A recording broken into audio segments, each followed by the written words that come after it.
ဒီစားအပါတော့မင်္ဂလာမင်းပြတ်ပေါင်းခင်ဗျာခုလိုသူကဲကောင်းမြတ်ပြည့်စုံသောမင်္ဂလာရင့်မြတ်အချိန်ခါနာကြီးမှာမင်္ဂလာမောင်နှံစုံတို့ရဲ့ဘဝတစ်လျှောက်လုံးဖြတ်တန်းရာအတူပေါင်းဖက်ကြမဲ့ချစ်ခင်ကြီးတစ်လျှောက်လုံးမှာဒိဗေနှစ်သာရပြေဝနိုင်စီရန်အတွက်မင်္ဂလာနာယကကြီးများမှာအောင်စပယ်ပန်းကုန်းများအောင်လက်ထက်လက်စုပ်ရန်နာများတို့ဖြင့်တိတ်တိပင်ကစင်မြန်ချီးမြှင့်တော်မှာဖြစ်ပါတယ်ဒီကနေ့မှာ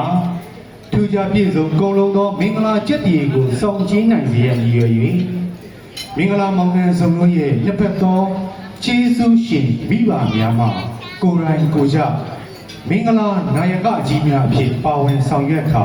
မင်္ဂလာမောင်နှံစုံတို့တွင်မင်္ဂလာအောင်စပယ်ပန်းကုန်းများနှင့်မင်္ဂလာအောင်လက်ထက်လက်စုပ်ရန်နာများကိုစင်မြန်ချီးမြှင့်ကြမှာဖြစ်ပါတယ်ခင်ဗျာတို့ဖြစ်ပါ၍ဥစွာပထမမင်္ဂလာအောင်စပယ်ပန်းကုန်းများကိုတိတ်တိတင်စင်မြန်ချီးမြှင့်ပေးနိုင်ပါယံမင်္ဂလာတို့သားဤကျေးဇူးရှင်မိဘများဖြစ်ပါသောတပေ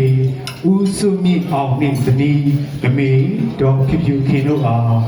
မင်္ဂလာစင်မြင့်တဲ့ရှိရာသို့ကြွရောက်ချီးမြှင့်ပေးနိုင်ပါယံဂါရဝတရားမိဝါဒတရားများရှိထားကလေးစားစွာပြိမှန်တကာပြုရပါ